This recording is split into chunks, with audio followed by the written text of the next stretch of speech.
Praise the Lord. கர்த்தருடைய நாமத்திற்கு மகிமை உண்டாவதாக.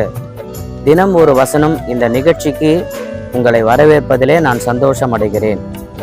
நீதிமொழிகள் 3ஆம் அதிகாரம் 5ஆம் வசனம் இப்படி சொல்லுகிறது: நீ உன் சுய புத்தியின் மேல் சாயாமல் உன் முழு இருதயத்தோடு கர்த்தர் மேல் நம்பிக்கையாயிருந்து. அப்படின்னா நமக்குடைய அறிவுக்கு எட்டாத சில பிரச்சனைகள் வரும்போது, நமக்கு ஏற்படுகிற சில பிரச்சனைகளை நம்மால் தீர்க்க முடியாது. அப்போ என்ன செய்யலான்னு சொல்லி சில பேருக்கு அப்படியே தலையை பிச்சுக்கும், இல்லை வேறு ஆட்கள்கிட்ட இதுக்கு யார்கிட்ட போனால் இதுக்கு தீர்வு கிடைக்கும் அப்படின்னு யோசிப்போம். பலருடைய ஆலோசனையை கேட்போம். கேட்கக்கூடாதா என்று பார்த்தால் நிச்சயமாக கேட்கலாம். ஆனால் அதற்கும் மேலாக ஆலோசனையில் பெரியவராக நம்முடைய கர்த்தர் இருக்கிறார்.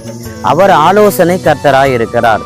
ஆகையினாலே அவரிடத்துல ஓட வேண்டும். எனக்கு எல்லாம் தெரியும், என்னுடைய படிப்பு என்ன, என்னுடைய கௌரவம் என்ன, என்னுடைய அந்தஸ்து என்ன, எனக்கு நல்ல ஞானம் இருக்கிறது என்று சொல்வது அல்ல.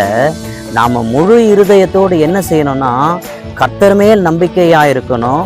அவரை சார்ந்து அவர்கிட்ட தான் ஆலோசனை கேட்கணும். ஏன்னா ஒரு குழந்தைக்கு தான் தெரியும் நம்முடைய அப்பா கிட்ட இதை கேட்கணும்னு சொல்லி. அந்த குழந்தை தன்னுடைய காரியங்களை அதுக்கு ஏதாவது ஒரு பிரச்சனை வரும்னா அதனுடைய வயதுக்கு பார்க்கும்போது குழந்தையினுடைய வயதுக்கு அதனுடைய பிரச்சனை பெருசு.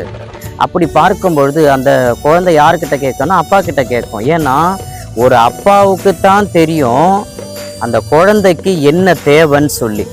அப்போது நம்முடைய அப்பாவாக ஆலோசனை கர்த்தராக தேவன் இருக்கிறார். அவரிடத்திலே நம்முடைய காரியங்களை ஒப்பு கொடுப்போம். நம்முடைய பிரச்சனைகளுக்கு நல்ல முடிவை அவர் கொடுப்பார். எனவே இயேசுவினிடத்தில் நம்முடைய காரியங்களை சொல்லுவோம். செய்வீர்களா? கர்த்தரிடத்தில் நம்முடைய காரியங்களை, நம்முடைய பிரச்சனைக்கு நாம் தீர்வை காணாமல் தேவனிடத்திலே நாம் ஒப்பு கொடுப்போம்.